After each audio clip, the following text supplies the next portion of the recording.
மன்னவன் நேயர்களுக்கு வணக்கம். நம்மளோட பேசுறதுக்காக நந்தா அவர்கள் இணைஞ்சிருக்காங்க. வணக்கம் நந்தா. வணக்கம் அபி. அண்ணா பல்கலைக்கழகத்தில் நடந்த சம்பவம் ஒவ்வொரு தடவையும் ஒவ்வொரு நியூஸ் சேனலில் சொல்லும் போதுமே ஒரே விஷயத்தையே வேற வேற கோணங்களில் வேற வேற விதமாக சொல்கிறாங்க. எதை நம்புறது, எது உண்மை அப்படிங்கிற மாதிரியான விஷயங்களே தெரியல.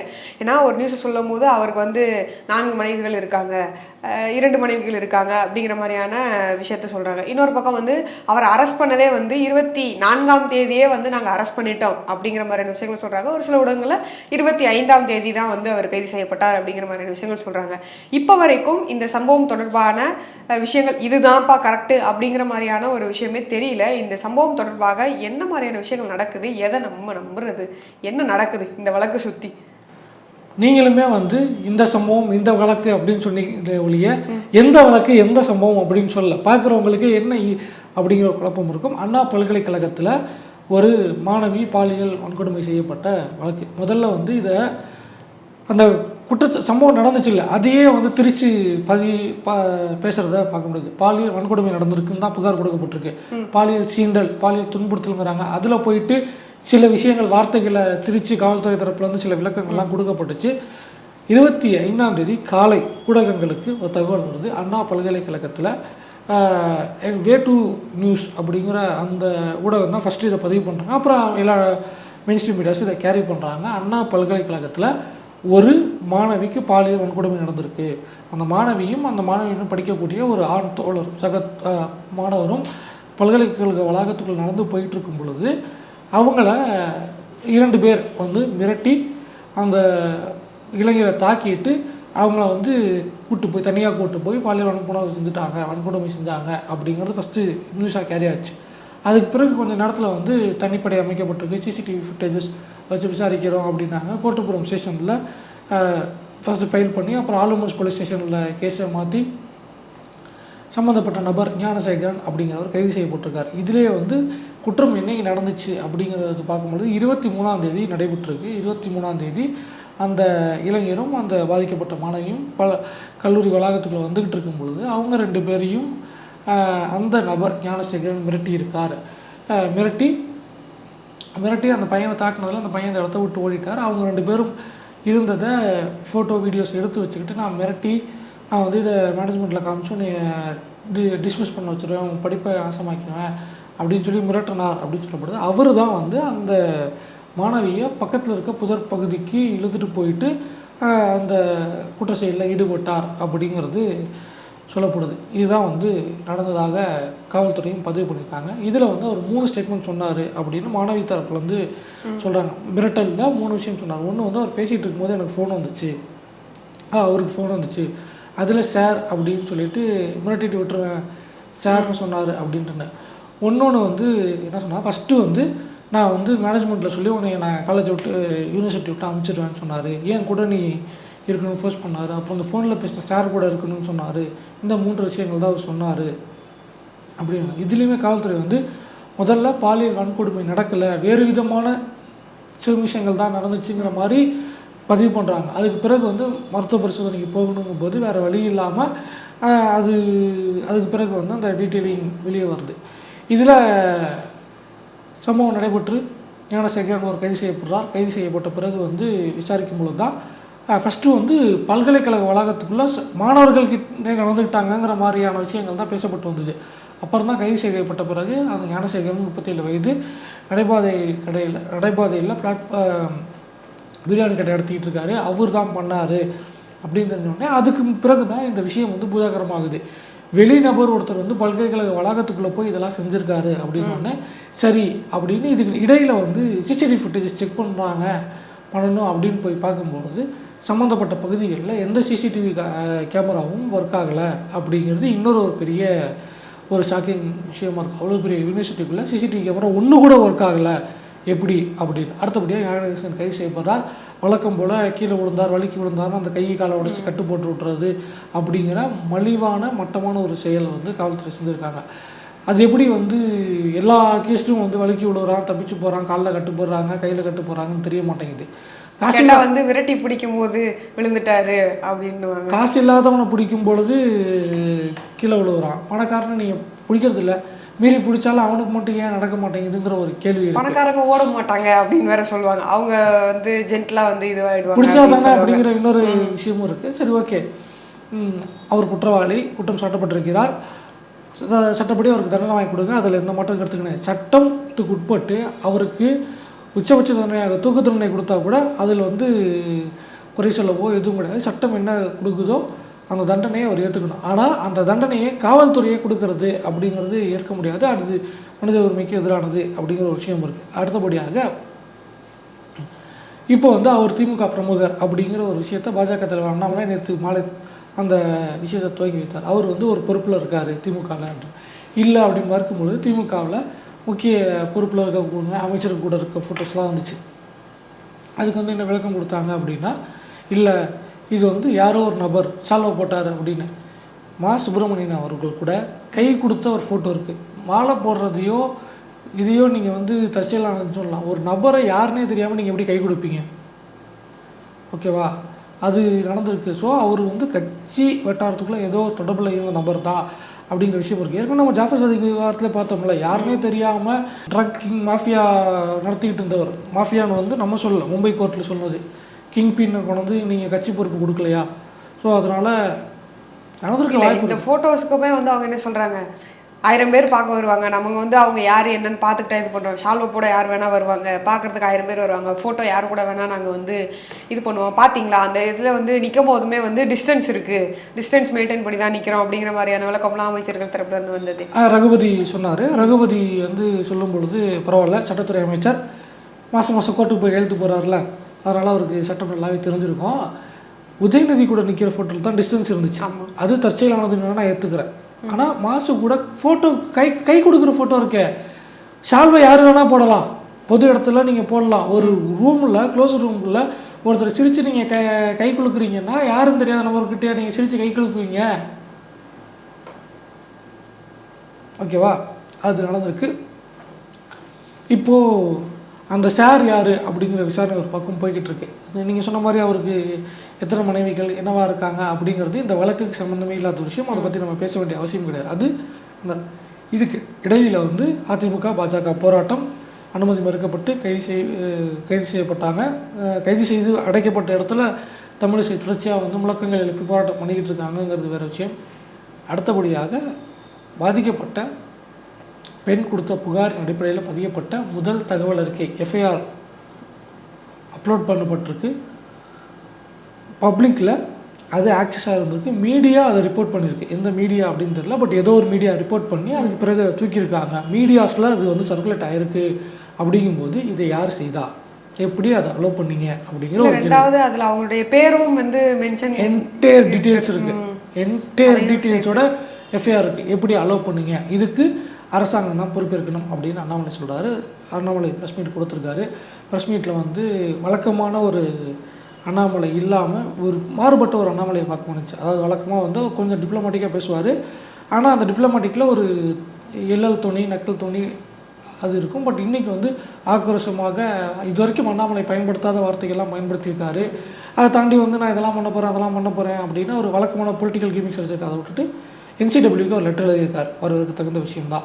ஸோ இந்த பிரச்சனையில் நம்ம பார்க்க வேண்டிய விஷயம் என்ன அப்படின்னா, உயர்கல்வித்துறை அமைச்சர் வந்து என்ன சொன்னார் அப்படின்னா, இந்த மாதிரி பாதிக்கப்பட்டது ஒரு தனிப்பட்ட சம்பவம், ஐசோலேட்டட் இன்சிடென்ட், அதை அரசியலாக்காதீங்க அப்படின்னு டெல்லியில் அருண்ஜேட்லி நிர்பயா பாலியல் வன்கொடுமை வழக்கு பேசுனத அப்படியே இங்கே பேசியிருக்காங்க. இல்லை, இதை வந்து எப்படி ஒரு தனிப்பட்ட நபருக்கு நடந்தது, இது அப்படியே வந்து இதை வந்து அரசியல் பண்ணுறாங்க, அரசியல் ஆக்குறாங்க மற்ற கட்சியினர்னு எப்படி இதை நம்ம வந்து அவர் சொல்கிறத அப்படியே ஏற்றுக்கிட்டு போக முடியும்? இது ஒரு தனி நபருக்கானது மட்டும்தானே. இப்போ அது வந்து ஒரு தனி நபருக்காக நடந்த விஷயம் தான். இதை அப்படியே வந்து நம்ம அரசியல் ஆக்காமல் அப்படியே விட்டுட்டு போயிடலாம், கடந்து போயிடலாம் அப்படின்னு எப்படி இதை வந்து போக முடியும்? நம்ம இது தனிநபருக்கு நடந்ததில்லை, இது அண்ணா பல்கலைக்கழகத்தில் முதல் முறையும் இல்லை. ஏன்னா நேற்று வந்து ஒருத்தவங்க பேசுகிறாங்க, as alumni of Anna University this is common in the campus, first time it was officially reported அப்படின்னு அவங்க ட்விட்டரில் பதிவு பண்ணுறாங்க. ஓகேவா, அவங்க ஃபோட்டோ வச்சுருக்காங்க. ஐடென்டிட்டியோட ஒரிஜினல் ஐடி தான், எந்த டீட்டெயில்ஸும் இல்லாமல் ஒரிஜினல் ஐடியாக தான் பதிவு பண்ணியிருந்தாங்க. பாதுகாப்பு காரணங்களுக்காக பேரையோ டீட்டெயில்ஸும் நான் சொல்லலை. அண்ணா யூனிவர்சிட்டியை சேர்ந்த ஒரு மாணவி, முன்னாள் மாணவி, அவங்க பதிவு பண்ணுறாங்க ஒரு விஷயம். ஸோ இது முதல் முறை நடக்கல. இரண்டாவதாக ஒரு தனிப்பட்ட மாணவிக்கு நடந்த சம்பவம் கிடையாது. 21ஆம் தேதி, இன்னைக்கு நம்ம பேசிக்கிட்டு இருக்கிறது 26ஆம் தேதி, இந்த மாணவிக்கு நடந்து 23ஆம் தேதி சம்பவம் நடைபெற்றதா சொல்லப்படுது.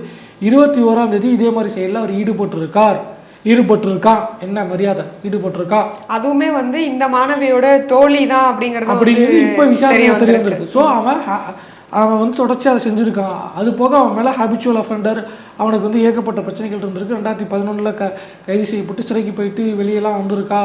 அப்படிங்கும்போது இங்கே அதிமுக சொல்லுது, பாஜக சொல்லுது அப்படிங்கிற எல்லாத்தையும் அரசியலை தாண்டி ஓரம் வச்சுட்டு நம்ம வந்து சமூகத்தின் பார்வையில், மக்கள் நலன் பார்வையில் பெண்கள் பாதுகாப்பு அப்படிங்கிற நோக்கத்தில் மட்டுமே அனுபவமே 23ஆம் தேதி சம்பவம் நடைபெற்றிருக்கு.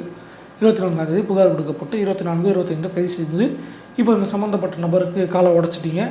அவர் வந்து இப்போது மருத்துவமனையில் இருக்கார். மிக விரைவில் 8ஆம் தேதி வரைக்கும் ஒரு நீதிமன்ற காவல் கொடுக்கப்பட்டிருக்கு. புழல் சிறையில் அடைக்கப்படுவார். அதை விட்டுரும். இந்த சம்பவம் ஐசோலேட்டடாக இல்லையாங்கிறத தாண்டி Anna university campus it's a prestigious campus. International லெவலில் ஸ்காலர்ஸை வச்சிருந்த கேம்பஸ். இங்கே இருக்க ஏகப்பட்ட டேலண்ட்ஸை, திங்க் டேங்க்ஸை உருவாக்குன ஒரு கேம்பஸ் அண்ணா யூனிவர்சிட்டி கேம்பஸ். அந்த கேம்பஸ்க்குள்ளே சிசிடிவி ஃபுட்டேஜஸ் ஒர்க் ஆகலை அப்படின்னு சொன்னாங்க. 2 என்ட்ரன்ஸ், ஒன்று வந்து கிண்டி காந்தி மண்டபம் என்ட்ரன்ஸ் ஒன்று, கோட்டபுரம் என்ட்ரன்ஸ் ஒன்று, 2 என்ட்ரன்ஸ் இருக்குது. இந்த நபர் எப்படி உள்ளே போனார் அப்படிங்கிற ஒரு விஷயம் இருக்குல்ல. இது இங்கே மட்டும் தான் நடக்குதா அப்படின்னா பல்வேறு பல்கலைக்கழகங்களில் இந்த மாதிரியான ப்ராப்பர் செக்கிங் இல்லாமல் ட்ரெஸ்பாசிங் அலோவ் பண்ணுறாங்க. இது தமிழ்நாட்டுக்குள்ளே நடந்துக்கிட்டு இருக்கு. நானே கண்கூடாக பார்த்த சம்பவங்களும் இருக்குது. இல்லை, இந்த இதில் கூட வந்து அவர் வந்து தொடர்ந்து அந்த இடத்துக்கு போய் உட்காந்து வெளியிலேருந்து ட்ரிங்க்ஸ்லாம் வாங்கிட்டு போய் அங்கே உட்காந்து ட்ரிங்க்ஸ் அடிக்கிற விஷயமும் வந்து தொடர்ந்து அங்கே நடந்துக்கிட்டு இருக்கு அப்படிங்கிற மாதிரியான விஷயம் சொல்ல வரேன். ஸோ அங்கே கேம்பஸ்குள்ளே ஒரு அவுட் சைடர் வர்றதை எப்படி நீங்கள் அலோவ் பண்ணீங்க? அது ஒரு பெரிய தப்பு. இங்கே வந்து அந்த மாணவிக்கு ஞானசேகர் தப்பு பண்ணார் அப்படிங்கிறத தாண்டி ஞானசேகர் தப்பு பண்ணுவதற்கு இடமளித்து அவர் ஹிஸ்ட்ரி ஷீட்டரோ ஃபஸ்ட் டைமோ என்னவோ அதுக்கு அந்த இன்சிடென்ட் நடக்கிறதுக்கு காரணமானவர்களுக்கு அந்த பின்னணியை வந்து ஆராயாமல் நடவடிக்கை எடுக்காமல் நீங்கள் என்ன பண்ண போகிறீங்கிற கேள்வி இருக்குது. இப்போ அவருக்கு வந்து நீங்கள் ஏதோ கேஸ் போடுறீங்க, அதை ஸ்ட்ராங்காக நீங்கள் ப்ரூவ் பண்ணி தண்டனை வாங்கி கொடுத்தீங்கன்னா கோர்ட் தண்டனை கொடுக்க போகுது. இல்லை நீங்கள் வந்து வழக்கமாக வந்து நீங்கள் வந்து பாலியல் வன்கொடுமை நடந்துச்சுன்னா கேஸே ஃபைல் பண்ண மாட்டீங்கல்ல. தஞ்சாவூர் ஒடத்தநாடு சம்பவம் பார்த்துருக்கோம், அண்ணா நகர் மாணவி பார்த்துருக்கோம், அந்த அரக்கோணம் சம்பவம், கட்ட பஞ்சாயத்து சம்பவம், இப்படி வரிசையாக போயிட்டு போகலாம். 2022-23 மட்டுமே கிட்டத்தட்ட 9,000 சொச்சம் போக்சோ வழக்குகள் பதியப்பட்டிருக்கு அப்படின்னு தமிழ்நாடு அரசுடைய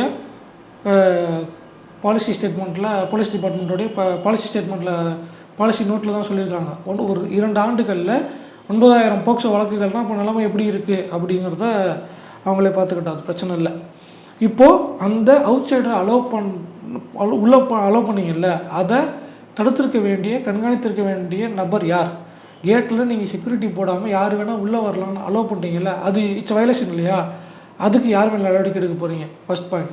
2வது, அடுத்தபடியாக சிசிடிவி கேமராஸ் ஒர்க் ஆகலை அப்படின்னா அதுக்கு யார் பொறுப்பு? அதெல்லாம் செக் பண்ணி ப்ராப்பராக வச்சுருந்துருக்கணும். அவ்வளோ பெரிய கேம்பஸ்ஸு, எவ்வளோ முக்கியமான கேம்பஸ் அப்படிங்கிறது தெரியும். அப்படி இருக்கும் போது ஒரு நாளைக்கு எத்தனையோ பேர் ஸ்டூடெண்ட்ஸ் வருவாங்க, போவாங்க, செய்வாங்க. இது மாதிரியான விஷயங்கள் வெளியிலேருந்து நபர்கள் இது மாதிரி அங்கே வராங்க, தொடர்ந்து வராங்கன்றது தெரியும். அப்படிங்கிறப்போ அந்த கேமராவாவது ஒர்க் ஆகுதா இல்லையாங்கிறத டெய்லி செக் பண்ணியிருக்கணும். அது அன்னைக்கு மட்டும்தான் ஒர்க் ஆகலையா அப்படிங்கிறது தெரியல. ஏன்னா அதுக்கு முன்னாடிலேருந்தே ஒர்க் ஆகலை அப்படின்னா ஒயர்லாம் வந்து போச்சு, மலையில் டேமேஜ் ஆயிடுச்சுன்னு ஸ்டேட்மெண்ட் கொடுத்துருக்காங்க. அப்போ அதுக்கு முன்னாடியே இப்போ சம்பவம் நடக்கிறதுக்கு முன்னாடியே நடந்திருக்கு அப்படின்னா அப்போ அதை சரி பண்ணுறதுக்கான வேலைகள் சிசிடிவி கேமரா வைக்கும் பொழுது இன்னொன்று நம்ம ஊரில் வந்து என்ன சொன்னாங்க அப்படின்னா, நம்ம வந்து டெக்னாலஜியாக மாறிட்டோம், சிசிடிவி கேமரா வச்சுட்டோம் அப்படிங்கிற ஒரு விஷயம் இருக்குல்ல. சிசிடிவி கேமரா எதுக்கு வைக்கிறாங்க அப்படிங்கிற பர்பஸே நம்ம ஊரில் பல பேத்துக்கு தெரியல. சிசிடிவி க்ளோஸ் சர்க்யூட் டெலிவிஷன், அந்த சிசிடிவிங்கிறது மானிட்டரிங் சர்வீஸ்க்காக வைக்கிறது. நம்ம ஆட்கள் வந்து பெரிய பெரிய இடங்கள்லாம் மல்டிபிள் கேம்ஸ் வைக்கும் பொழுது அங்கே அதை மானிட்டர் பண்ணுறதுக்கு ஒரு ஆள் உட்காரணும். ஆமாம், நம்ம அங்கே அண்ணா யூனிவர்சிட்டியில் சிசிடிவி கேமரா மானிட்டர் பண்ணுறதுக்கு யாராவது ஆள் உட்காந்துருந்தாங்களா? உட்காந்துருந்தா கேமரா ஒர்க்காகல, சர்வீஸ் பண்ணுங்கள், ஒர்க் பண்ணுங்கன்னு சொல்லியிருக்க மாட்டாங்களா? எல்லா இடத்துலையும் சிசிடிவி கேமரா வச்சுட்டு சம்பவம் நடந்ததுக்கப்புறம் அதை போய் செக் பண்ணுறதுக்கு ஆள் இது மாதிரி ஒருத்தரை உட்கார வச்சு போட்டு பார்த்தா இது மாதிரி நடக்க போகுது, இல்லை அங்கே ஏதோ தப்பாக நடக்குதுன்னு போய் முன்னாடியே போய் செக் பண்ணலாம்ல. பெரும்பாலும் இந்த மாதிரி இடங்களில் வந்து தப்பு நடந்த பிறகு எவிடன்ஸ் ஃபுட்டேஜுக்காக தானே சிசிடிவிக்கான கேமரா பயன்படுத்தப்படுது. என்னது இது? எல்லா இடத்துக்கும் வந்து எவிடன்ஸுக்காக மட்டும்தான் சிசிடிவி அப்படிங்கிற பர்பஸே மாற்றினா எப்படி? தமிழ்நாட்டில் எனக்கு தெரிஞ்சு இந்தியாவில் பெரும்பாலும் அப்படி தான் இருக்குது. தமிழ்நாட்டில் சிசிடிவிஸ் இருக்குது, நார்த் இந்தியாவில் ரொம்ப ரேராக இருக்குது. பட் அப்படி அதுக்காக மட்டும்தான் பயன்படுத்தப்பட்டுக்கிட்டு இருக்கு. ஒன் ஆஃப் த எவிடன்ஸாக சிசிடிவி ஃபுட்டேஜை யூஸ் பண்ணுற அளவுக்கு தான் அப்போ வந்து இங்கே எல்லாம் இருக்குதா அப்படிங்கிற ஒரு கேள்வி இருக்குது. ஸோ அதுதான். ஸோ இதெல்லாமும் அரசாங்கம் பதில் சொல்ல வேண்டிய ஒரு அவசியம் இருக்குது. இன்னொன்று வந்து என்ன சொல்லிட்டாங்கன்னா, இந்த பிரச்சனைகளுக்கெல்லாம் காரணம் வைஸ் சான்சலர் இல்லை அப்படின்னு பாலநேக்கா ரவி பக்கம் தட்டி விட்டாங்க. வைஸ் சான்சலர் இருந்தால் இதெல்லாம் சரி பண்ணியிருப்பாரா? இதுக்கு முன்னாடியெல்லாம் நடந்தது. அப்போல்லாம் வைஸ் சான்சலர் இருந்தாங்களா இல்லையா? அப்பவும் இல்லாமல் தான் இருந்தாங்களா? இப்போ நீங்கள் சொன்னீங்கல்ல, முன்னாள் மாணவி ஒருத்தவங்க வந்து அவங்க வந்து இது மாதிரி ஒரு பதிவு போட்டிருக்காங்க, இது வந்து முதல் தடவை கிடையாது, இதுக்கு முன்னாடி நிறையா தடவை நடந்ததுன்னு. அப்போவும் வந்து வைஸ் சான்சலர் இருந்தாங்களா இல்லையா? அதான் அண்ணாமலை கேட்டிருக்காரு. அண்ணாமலையோட பல நேரங்களில் ஒன்றும் பண்ணலனாலும் இந்த நேரங்களில் சில விஷயங்களை வந்து நியாயமாக கேட்டிருக்காரு. போராட்டம் பண்ண அரெஸ்ட் பண்ணுறீங்க, கஷ்டப்பட்டு நாங்கள் வந்து மக்களை திரட்டி போராட்டம் பண்ணுவோம், நீங்கள் வந்து அரெஸ்ட் பண்ணுறீங்க, நாளைக்கு வீட்டு வாசலில் போராட்டம் பண்ணுறோம் அப்படின்ட்டு. ஒரு யூனிவர்சிட்டியில் 10-20 கேமராவை சரி பண்ணி ப்ராப்பராக மெயின்டைன் பண்ண முடியாதவங்க வார்த்தை பயன்படுத்தியிருந்தார். நீங்கள் 1 ட்ரில்லியன் எக்கானமியை அச்சீவ் பண்ணி போகிறீங்க அப்படின்னு அவர் பேசியிருந்தார். ஸோ அந்த வார்த்தைகளை தவிர்த்துட்டு பார்த்தா நியாயமான கேள்வி. கேமரா வச்சு பார்க்குறதுக்கே உங்களுக்கு முடியலன்னா நீங்கள் 1 ட்ரில்லியன் அச்சீவ் பண்ணி யாருக்கு என்ன பண்ண போகிறீங்கிற ஒரு கேள்வி இருக்குல்ல. இல்லை, தொடர்ந்து இது மாதிரியான சம்பவங்கள் நடந்துக்கிட்டே இருக்குது அப்படின்னா, இது மாதிரியான விஷயங்களை பார்த்து இந்த வார்த்தையை கூட கோபத்தில் வந்து பேசலை அப்படின்னா நம்மெல்லாம் என்ன அப்படிங்கிற மாதிரியான கேள்வி. இந்த இடத்துல அண்ணாமலை பேசுனது சரின்னு தான் என்னை பொறுத்த வரைக்கும் நான் சொல்லுவேன். இதில் வழக்கம் போல் வருவாங்கல்ல, அவன் தப்பு பண்ணா நீ ஏன் பதருக்கு போன, கண்டிப்பாக அவங்கெல்லாம் வந்து இப்போ நானே வந்து பேசுகிறேன். இப்படி யாராவது வந்து அந்த மாணவியை பற்றியோ இல்லை மாணவியே அங்கே போனான்னு கேட்டாங்கன்னா நேரில் பேசும்போது அவனெலாம் காலில் கிடக்க செருப்பு கொண்டே அடிக்கணும். ஆமாம், இப்போயே நிறைய பேர் கேட்டிருப்பாங்களே, அவங்க 2 பேரும் அந்நேரத்துக்கு அங்கே என்ன செஞ்சுக்கிட்டு இருந்தாங்க அப்படிம்பாங்க. கேம்பஸ்குள்ளே இங்கிட்டு எல்லாரும் இது பண்ணிக்கிட்டு இருக்கும்போது ஆள் நடமாட்டம் இல்லாத இடத்துல அவங்க 2 பேருக்கு என்ன வேலை அப்படின்னு இப்போ கேட்டிருப்பாங்களே நிறைய பேர். என்ன வேணால் பண்ணிட்டு போட்டோம், நீ கேமரா வச்சுருந்தீங்கன்னா அவன் அந்த இடத்துக்கு போயிருக்க மாட்டான்ல, கேமரா இருக்குது பார்ப்பாங்க அப்படின்னு அவன் போயிருக்க மாட்டான்ல. அவன் போகலாங்கிறது 2வது விஷயம். அவங்க எதுக்கு போனாங்க ஆக்சுவலாக ஆஸ் பர் போலீஸ் ஸ்டேட்மெண்ட்டே வந்து அவங்க காலேஜ் கேம்பஸ்குள்ளே அலோடு ஏரியாவில் வரும்பொழுது மிரட்டி தான் ஞானசேகரன் கூட்டு போனாருன்னு இருக்கு. அதுவே தெரியாமல் உனக்கு இது பண்ணுறாங்க. டே அவங்க என்ன வேணால் பண்ணிட்டு போகட்டும்டா, என்ன வேணால் பண்ணிட்டு போகட்டும், பிரச்சனை அவங்களுக்குள்ளே நடக்குது அப்படின்னா அது புகாராச்சுன்னா பரவாயில்ல. நீ ஏன் ஒரு ரேபிஸ்ட்டுக்கு வக்காலத்து வாங்கி இப்போ அந்த பொண்ணு மேலே பழி சொல்கிற? அந்த பொண்ணு ஞானசேகர் மேலே தான் பலி கொடுத்துருக்கு, அந்த பையன் மேலே கம்ப்ளைண்ட் கொடுக்கல, கொடுத்துருத்தா நீ ஏன் அங்கே போனான்னு கேட்கணும். இன்னொன்று வந்து இப்போ வரைக்குமே அந்த பையன் என்ன ஆனா, அந்த பையன் எங்கே இருக்கான் அப்படிங்கிற தகவலும் தெரியல அப்படிங்கிற ஒரு விஷயமும் அது என்ன அப்படின்னு தெரியல. உண்மையிலேயே வந்து அதுவும் வந்து கவனிக்க வேண்டிய ஒரு விஷயம் தான், அந்த பையன் யார் என்ன அப்படின்ட்டுன்னு. பட் இப்போதைக்கு வந்து அது வெளியே தெரியாமல் இருக்க வரைக்கும் அந்த பெண்ணுக்கும் கொஞ்சம் நல்லது தான். ஏன்னா அந்த பையனை அப்படிங்கும்போது ஆட்டோமேட்டிக்காக அது வந்து சரௌண்டிங்கில் வெளியே வரும். ஸோ இன்னொன்று இவ்வளோ பெரிய இஷ்யூ நடந்திருக்கும் போது அந்த பையனும் பேனிக் ஆகிறதுக்கான வாய்ப்புகள் இருக்குது. ஏன்னா கண்ணு தடவை பார்த்துருக்கான், நாளைக்கு எதாவது ஒன்றா அந்த பையனோட லைஃப்பும் ரிஸ்கில் இருக்குது. அப்படிங்கிறதுனால எங்கள் சாட்சி சொல்லிடக்கூடாது அப்படிங்கிறதுக்காக அந்த பையனையும் ஏதாவது செய்யலாம். ஏன்னா இப்போ இந்த பொண்ணு வந்து பேனிக் ஆகிருக்காங்க, அவங்க வந்து வீடியோ காலில் வச்சு தான் வந்து ஐடென்டிஃபிகேஷன் பண்ணதா சொல்கிறாங்க. ஒருவேளை வீடியோ காலில் அந்த பொண்ணு சரியாக பண்ணலை, இந்த பொண்ணு சரியாக கவனிக்கலை அப்படின்னு சொல்லிட்டு அந்த பையனோட சாட்சி இல்லை சார் இவர் இல்லை அப்படின்னு மிரட்டி மாற்றி சொல்ல வைக்கிறதுக்கான வாய்ப்புகள் இருக்குல்ல. அரசியலில் அரசு இயந்திரம் நினச்சா எதை வேணால் பண்ணலாம்ல. இல்லை, ஒருவேளை அந்த பையன் எங்கே இருக்கான்னு தெரிஞ்சால் அந்த இன்னொரு நபர் யார் அப்படிங்கிறத கண்டுபிடிக்கிறதுக்கு ஏதாவது வாய்ப்புகள் இல்லை. இப்போ அதுலேயுமே வந்து ஒரு கிளாரிட்டி இல்லை. ஃபஸ்ட்டு 2 பேர் சேர்ந்து சம்பவத்தில் ஈடுபட்டாங்க அப்படின்னு சொன்னாங்க. அப்புறம் ஒருத்தர் 2 முறை ஈடுபட்டார் அப்படின்னாங்க. அப்புறம் ஃபோன் கால் வந்துச்சுன்னு அந்த பொண்ணு சொல்லுது. இல்லை ஃபோனே வரலாம், அவன் சும்மா வந்து ஃபேக்காக ஒரு விஷயம் பண்ணா அப்படின்னு சொல்கிறாங்க. எது பண்ணியிருந்தாலும் சரி, ஞானசேகர் செஞ்சது தப்பு. அவருக்கு சட்டத்தின்படி உச்சபட்ச தண்டனை என்ன நீதிபதிகள் கொடுக்க முடியுமோ அதை கொடுக்கணும். அது போக அண்ணா பல்கலைக்கழகத்தில் இந்த சம்பவத்துக்கு காரணமானவர்கள் மீது, அவங்களுக்கு பொறுப்பானவர்கள் மீது நடவடிக்கை எடுக்கணும். இதை மாண்புமிகு துணை முதலமைச்சர் உறுதி செய்யணும். ஏன்னா அவர் 2021 செப்டம்பர் மாதம் அந்த அண்ணா பல்கலைக்கழகத்துடைய சிண்டிகேட் மெம்பராக நியமிக்கப்பட்டிருக்கிறார். இப்போ வரைக்கும் அவர் தான் இருக்காரு அந்த பதவியில். 3 ஆண்டுகளுக்கு வரைக்கும் அந்த பதவி. இப்போ இந்த செப்டம்பரில் முடிஞ்சிருக்கணும். அதுக்கு பிறகு வேறு நபர்கள் நியமித்த மாதிரியும் தெரியல, இவருக்கான எக்ஸ்டென்ஷன் கொடுத்த மாதிரியும் வந்து தெரியல. அப்படிங்கும்போது கடைசியாக வந்த அறிவிப்பு இதுதான். அப்படிங்கிறனால இப்போதைக்கு அதான் நம்ம சொல்ல வேண்டியிருக்கு. மாண்புமிகு துணை முதலமைச்சர் முன்னாள் சிண்டிகேட் உறுப்பினர், ஓகேவா, சின்ன கரெக்ஷன். இப்போ வந்து 2021 செப்டம்பரில் நியமிக்கப்பட்டார். 24 செப்டம்பரில் முடிஞ்சிருக்கும்னு நினைக்கிறேன். அதுக்கு பதிலாக இப்போது சட்டமன்ற உறுப்பினர் பரந்தாமன் இருக்கார், திமுக உறுப்பினர் இருக்காங்க, அதனால் பிரச்சனை கிடையாது. ஸோ நடவடிக்கை எடுத்து பெண்களுக்கு பாதுகாப்பான ஒரு மாநிலமாக தமிழ்நாட்டை உருவாக்க வேண்டும். அம்மையார் கனிமொழி அவங்க கூட வந்து போட்டிருந்தாங்க, நடவடிக்கை எடுக்கணும், எல்லாம் பண்ணணும்னு. யார்கிட்ட கேட்குறீங்க அப்படின்னு இருக்குல்ல, யாரை கேட்குறீங்க அப்படின்னு இருக்குல்ல. விஜய் வந்து அமித்ஷாவை டேக் பண்ணலாங்க, நீங்கள் தமிழ்நாடு அரசை டேக் பண்ணியிருக்கலாமே. இல்லை, இந்த பக்கமுமே வந்து நிறைய பேர் இப்போது பழசெல்லாத்தையும் எடுத்துகிட்டு வந்து பேசுகிறது என்ன அப்படின்னா, இந்தியாவிலேயே வந்து பெண்களுக்கு பாதுகாப்பான மாநிலமாக இருக்கிறதுல தமிழ்நாடு தான் முதலிடமாக இருக்குது அப்படின்னு முதல்வர் வந்து போன மாதம் தான் பேசினார் அப்படிங்கிற மாதிரியான விஷயங்கள். இப்போ வந்து நீங்கள் உதயநிதி ஸ்டாலின் சொல்லும் போதுமே வந்து அவங்க வந்து பெருசாக இதை வந்து எந்த அளவுக்கு இதுக்கு ரெஸ்பான்ஸ் பண்ணாங்க அப்படிங்கிற மாதிரியான விஷயங்கள் தெரியல. ஏன்னா ட்விட்டரில் கூட வந்து இது மாதிரியான விஷயங்களை இதையும் அட்ரஸ் பண்ணியிருக்கலாம். ஏன்னா நல்லக்கண்ணு அவர்கள் அந்த ஐயா அவர்களுக்கு வந்து 100வது பிறந்த நாள் இன்னைக்கு. ஸோ அதுக்கு ட்வீட் போட தெரிஞ்ச உதயநிதி இதையும் அட்ரஸ் பண்ணியிருக்கலாம் அப்படிங்கிற மாதிரியான ஒரு விஷயங்களும் இருக்குது. அதுவும் நல்ல விஷயந்தான். அதுக்கு நீங்கள் ட்வீட் பண்ணுறீங்க, அவருக்கு வாழ்த்து தெரிவிக்கிறீங்க. அப்படிங்கிறப்போ இங்கே இவ்வளோ பெரிய பிரச்சனை போய்கிட்டு இருக்கு, அதை நீங்கள் அட்ரஸ் பண்ணாமல் விடுறீங்க அப்படிங்கிறப்போ வந்து கண்டிப்பாக அட்ரஸ் பண்ண வேண்டிய பொறுப்பு வந்து உதயநிதிக்கு இருக்குது. இதில் வந்து நேற்று வந்து எல்லா கட்சிகளும் கண்டனம் தெரிவித்தாங்க.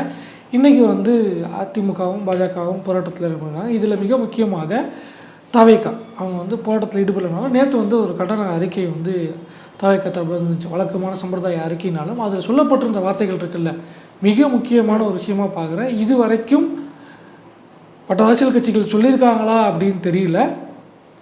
நான் கவனித்த ஒரு விஷயம் என்ன அப்படின்னா, தவேகாவுடைய அறிக்கையில் சொல்லப்பட்டுச்சு என்னன்னா, ஆண்டுதோறும் ஒதுக்கப்படும் நிர்பயா நிதியிலிருந்து பொது இடங்களில் பெண்களுக்கான ஸ்மார்ட் கம்பங்கள், panic buttons, mobile apps, toll free numbers, இந்த மாதிரியான விஷயங்கள்லாம் வச்சு பாதுகாப்பை உறுதி செய்யணும். பஸ்ஸில் சேஃப்டி என்ஷூர் பண்ணுங்கள், எல்லா இடத்துலையும் என்ஷூர் பண்ணுங்கள் அப்படிங்கிற விஷயத்த தெளிவாக குறிப்பிட்டிருந்தார். இதை விட மிக முக்கியமாக அவர் சொன்ன ஒரு விஷயம் என்னன்னா, பொது இடங்கள் பெண்களுக்கு பொது கழிப்பறை வசதி இருக்க மாட்டேங்குது, அதையும் உறுதி பண்ணுங்கிற ஒரு விஷயத்த சொல்லியிருந்தாரு. கூடுமான வரைக்கும் அரசாங்கம் அதை முன்னெடுத்தாங்க அப்படின்னா கொஞ்சம் நல்லாயிருக்கும். ஆனால் இதுக்குமே வந்து அவரோட ட்வீட்டு கீழே வந்து இது பண்ணிருக்காங்களே, தற்கொலையாக இருக்கீங்க நீங்கள், உங்களுக்கு இதெல்லாம் தெரியல, ஏற்கனவே வந்து நாங்கள் இதுக்கெல்லாம் வச்சுருக்கோம், சைல்டு இதுக்கு வந்துட்டு 1098 அது மாதிரி வந்து நாங்கள் நிறைய வச்சுருக்கோம், லேடிஸ்க்குமே வந்து காவல நாப்பெல்லாம் இருக்குது, இது மாதிரிலாம் நிறைய விஷயங்கள் இருக்குது, இதெல்லாம் தெரியாமல் நீங்கள் திரும்பவும் வந்து ஆல்ரெடி இருக்கிற விஷயத்தையே தான் நீங்கள் திரும்பவும் பேசுகிறீங்க அப்படிங்கிற மாதிரியான விஷயங்கள்லாம் பேசுகிறாங்களே. ஓகே, பேர் வச்சியே சோறு வச்சியான ஒரு டைலாக் இருக்குங்களா, அதே மாதிரி தான் இதெல்லாம் இருக்குது. எந்த அளவுக்கு சிறப்பாக செயல்பட்டுக்கிட்டு இருக்கு அப்படிங்கிற ஒரு கேள்வி இருக்குல்ல. ஏற்கனவே வந்து குழந்தை திருமணத்தை பற்றி நம்ம ஒரு டேட்டா பார்த்தோம், போக்சோ விக்டிம்ஸ் டேட்டாஸ் வெளில லீக் ஆனதை பார்த்தோம். நான் சொல்கிறேனே, எந்த அளவுக்கு சிசிடிவி கேமரா 12 யூனிவர்சிட்டியில் இருக்குது, கேட்டால் 82 கேமரா வச்சுருக்கோம் தம்பி அப்படின்வாங்க. நம்ம போய் கேட்டோம்னா கேமரா இருக்குது, வேலை பார்க்குதா, அதுதான் இல்லை. இப்போது இந்த விஷயம் பேசும்போது வந்து இப்போ ஏதோ அங்கே இருக்கக்கூடிய கட்டுப்பாடுகள்லாம் வந்து கொஞ்சம் இன்னும் ஸ்ட்ரிக்ட் ஆகியிருக்காங்க அப்படிங்கிற மாதிரியான விஷயம். அது வரேன் அதுக்கு அடுத்து வரேன். ஸோ கேமரா இருக்குது, கேமரா வேலை பார்க்குதான்னு இருக்குல்ல, இதுக்கு நாங்கள் டோல் ஃப்ரீ வச்சுருக்கோம், அதுக்கு டோல் ஃப்ரீ வச்சுருக்கோம். டோல் ஃப்ரீ ப்ரைவேட்டைஸ் பண்ணுறதுக்கான என்ஜிஓ ப்ரைவேட் கால் சென்டர்கிட்ட கொடுக்க போகிற மாதிரியான ஒரு பேச்சுக்கள் போய்கிட்டுருக்கு. அதுபோக நிறையா விஷயங்கள் வந்து நடவடிக்கை எடுக்கப்படுறதில்ல அப்படிங்கிற ஒரு குற்றச்சாட்டு இருக்குது. இத்தனை கம்ப்ளைண்ட்ஸ் வந்துச்சு, நாங்கள் இத்தனை ஆக்ஷன் எடுத்திருக்கோம் அப்படின்னு சொல்லுங்கள். இப்போ சொல்கிறாருன்னா இதெல்லாம் நாங்கள் பண்ணிட்டோம் அப்படின்னா சரி, ஓகே. இப்போ அந்த பாதிக்கப்பட்டிருக்காங்களா, அதுக்கு என்ன பதில் சொல்லுவீங்க? கண்டிப்பாக அந்த பெண்ணும் வந்து 19 வயசு படித்து கஷ்டப்பட்டு டாப்பராக வந்து அந்த இடத்துக்கு வந்திருக்குது. அந்த பொண்ணோட வாழ்க்கை நிர்மூலமாகுது இல்லை. இப்போது ஐடென்டிட்டிலாம் போட்டிங்க, இப்போ அந்த பொண்ணுடைய வாழ்க்கை அப்படிங்கிற ஒரு விஷயம் இருக்குல்ல. அதை தாண்டி வந்து அந்த பெண்களுக்கு பொது கழிப்பறை, பொது இடங்களில் பெண்களுக்கு கழிப்பறை வசதி வைங்க அப்படின்னு. ஏன் இதை நான் திருப்பி சொல்கிறேன் அப்படின்னா, டெல்லியில் வாழ்ந்த காலகட்டத்தில் ஒவ்வொரு பஸ் டிப்போ இருக்குல்ல, அந்த பஸ் டிப்போலையும் ஃப்ரீ டாய்லெட்ஸ் உண்டு, போத் ஜெண்டர்ஸ்க்கு உண்டு. அது போக மென்ஸுக்கு வந்து ஸ்ட்ரீட் சைட்ஸில் வச்சுருப்பாங்க அப்படிங்கிறத நான் பார்த்துருக்கேன். அதனால் அது ஒரு விஷயம். இரண்டாவதாக ஸ்டேஷனில் டிநகர் ஸ்டேஷனில் வேலையை முடிச்சுட்டு வீட்டுக்கு போகிற வழியில் ட்ரெயினுக்கு வெயிட் பண்ணிகிட்டு இருக்கும்போது பல தடவை பார்த்த விஷயம் என்ன அப்படின்னா, பிளாட்ஃபார்மில் அந்த செகண்ட் பிளாட்ஃபார்ம் இருக்குல்ல, அந்த சென்ட்ரல் லைனில் அங்கே ஒரு பப்ளிக் டாய்லெட் இருக்குது. அது போக வந்து அந்த ஃபஸ்ட் பிளாட்ஃபார்மில் ஒரு சேஞ்சிங் கிளாக் ரூம் அது சேஞ்சர் இருக்குது. ரெண்டுமே வந்து 8 மணியோட க்ளோஸ் பண்ணிடுவாங்க. அப்படிங்கும் பொழுது பணிக்கு போயிட்டு வர பெண்கள் இல்லை வேறு ஏதோ ஷாப்பிங் போயிட்டு வர பெண்கள் 8 மணிக்கு மேலே ரெஸ்ட் ரூம் யூஸ் பண்ணால் அவங்களால யூஸ் பண்ண முடியாமல் பல நேரங்களில் அந்த பெண்கள் வந்து கஷ்டம் அனுபவிச்சிருக்கதை பார்த்துருக்கேன். அவங்க வந்து அந்த பிளாட்ஃபார்ம் கடைசி வரைக்கும் வந்துட்டு பார்த்துட்டு விரக்தியில் திரும்பி போவாங்க. அதில் வந்து அதில் வந்து அங்கே அக்கம் பக்கத்தில் இருக்க யாராவது ஒருத்தர் ஹெல்ப் பண்ணுவாங்க. பக்கத்தில் கடைங்க இருந்துச்சு அப்படின்னா அந்த கடைங்களுக்கு கூப்பிட்டு போகிறது அந்த மாதிரி பண்ணியிருக்காங்க அப்படின்னு பார்க்க முடியும். இவ்வளோ பெரிய மக்கள் ஆயிரக்கணக்கில் வந்துட்டு போகிற ஒரு ஸ்டேஷனுக்கு இதான் நிலைமை அப்படிங்கும் பொழுது அது ஒரு சேஃப்டி. அது வந்து இப்போ அது பாதிப்படையும் நாளடைவில். அது வந்து அவங்களுக்கு உடல் கிட்னியில் ஸ்டோன் வர்றது, அவங்க உடல் நலத்தையும் கெடுக்கும் அப்படிங்கிற அந்த ஒரு விஷயமும் இருக்குது. ஓகேவா? ஆனால் இங்கே ஈஸியாக எல்லாரும் சொல்லிடுவாங்களே, அதான் 8 மணி வரைக்கும் ஓப்பன் பண்ணிச்சு, 8 மணிக்கு அப்புறம் நீ எதுக்கு அங்கே போகிற, வழக்கம் போல் ஈஸியாக எல்லா ஸ்டேட்மெண்ட்லேயுமே இந்த ஒரு விஷயத்த வந்து ஈஸியாக கேட்டுடுறாங்க. அதே தான் இப்போ என்ன நினச்சிட்டு வந்திருக்காங்க, 6:30 மணிக்கு மேலே எவனும் வெளியே போகாத, 6:30 மணிக்கு மேலே நான் வெளியே போகணுமோ போகக்கூடாதா அப்படிங்கிறத நீ எப்படி முடிவு பண்ணுவேன்? கேம்பஸ் எனக்கு 9 மணி வரைக்கும் அலோவ் பண்ணணும். ஓகேவா? 9 மணிக்கு மேலே அப்படி 10 மணி 9 மணி அது வரைக்கும் நீங்கள் வச்சுருக்கணும். 6:30 மணிக்கு மேலே நீ வெளியே போகக்கூடாது அப்படின்னா ஆக மொத்தத்தில் அப்போ வெளியிலேருந்து வர்றவனை தடுக்கிறதுக்கு எதுவும் செய்ய மாட்டீங்க, அவன் உள்ளே வருவான். அதாவது வந்து இந்த டைலாக் சொல்லுவாங்கல்ல, லாலிபாப் முட்டாயில் வந்து முட்டாயில் ஈ முக்கியம், அதனால் வந்து ஈயை விரட்ட வேணாம், முட்டாய்க்கு கவர் போட்டுக்கலாம் அப்படின்னு ஒரு குரூப் சொல்லும்ல, அந்த குரூப் மாதிரி தான். தப்பு பண்ணுறவங்க நாங்கள் தடுக்க முடியாது, அதனால் நீங்கள் வீட்டுக்குள்ளேயே இருந்துருங்க, மறுபடியும் வீட்டுக்குள்ளேயே முடங்கிக்கோங்க அப்படின்ட்டு. நடுவில் வந்து பிரகாஷ் காமிக் அப்படின்னு சொல்லிட்டு ஒரு ஸ்டாண்டப் காமெடியன் இருப்பார். நிறையா வளர்ந்து வரக்கூடிய ஸ்டாண்டப் காமெடியன் தான், தமிழில் காமெடி பண்ணுவார். அதனால் வந்து அவர் வந்து ஒரு காமெடி பிடிச்சிருப்பார். பெண்கள் வெளியே போகிறதுனால அதிகமாக இந்த மாதிரியான பிரச்சனைகள்லாம் வந்துக்கிட்டு இருக்கு, அதனால் 8 மணிக்கு மேலே வெளியே போகக்கூடாது, தனியாக வெளியே போகக்கூடாது, கூட குடும்பத்தில் இருக்க யாராவது ஒருத்தர் வரணும், ஃப்ரெண்ட்ஸோடு வெளியே போகக்கூடாது இப்படின்னு நம்ம கண்டிஷன் போட்டுருவோம். யாருக்குன்னா பசங்களுக்கு அப்படின்னு சொல்லி பேசியிருப்பார்.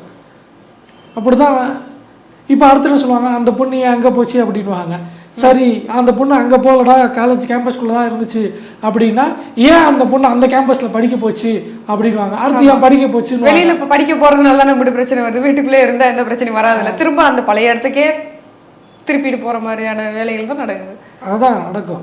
இந்த நேற்று கூட வந்து ஒருத்தர் சொல்லலையா, எல்லாரும் படிக்க போகிறனால விவசாய கூலி வேலையெல்லாம் கிடைக்கல, அதனால எல்லாத்தையும் படிக்க வைக்கிறது நிப்பாட்டுங்க முதல்ல அப்படின்னாருல. அந்த மாதிரி அடுத்து வருவாங்க, ஏன் பெண்கள் அடுப்பூதும் பெண்களுக்கு படிப்பதற்கு அப்படின்னு அடுத்து வருவாங்க.